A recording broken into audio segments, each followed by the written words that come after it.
Oh, you're taking on it. That for flat? It's not black. It's polished metal. I'm taking out the result of it. Maybe. We're going to do this one. It's too short. What do you take off that?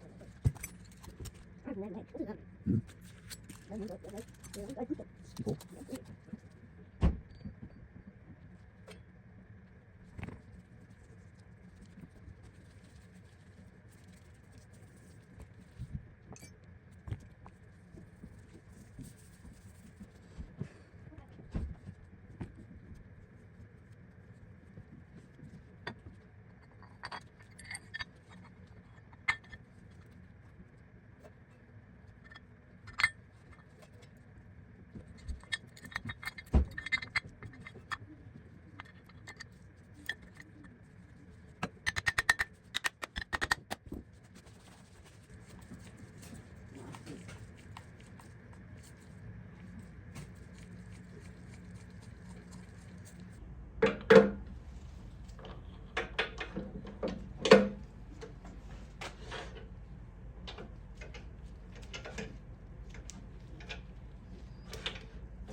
I just want to talk about the headstock here for a second.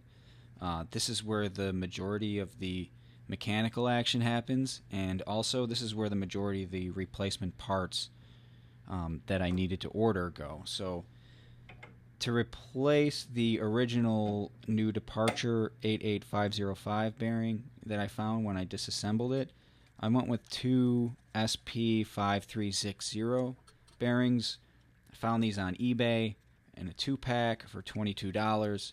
It's a great deal. They run great, they sound great, and they fit right in as they should. So I needed to do some adjustments because I mounted the motor underneath the headstock kind of backwards from the way the manual says to do it, because I'm not using the jack shaft. I'm using a VFD which will give me control over the RPMs from the motor itself.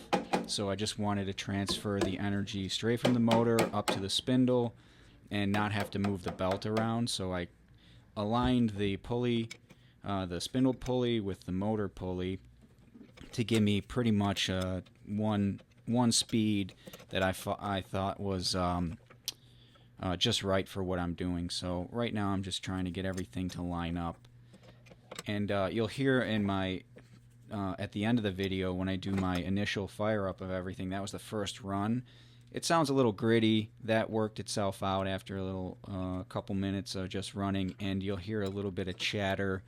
The belt, this adjustable belt here, was slightly loose, so I took a link out and tightened everything up, and it runs just fine now, nice and smooth.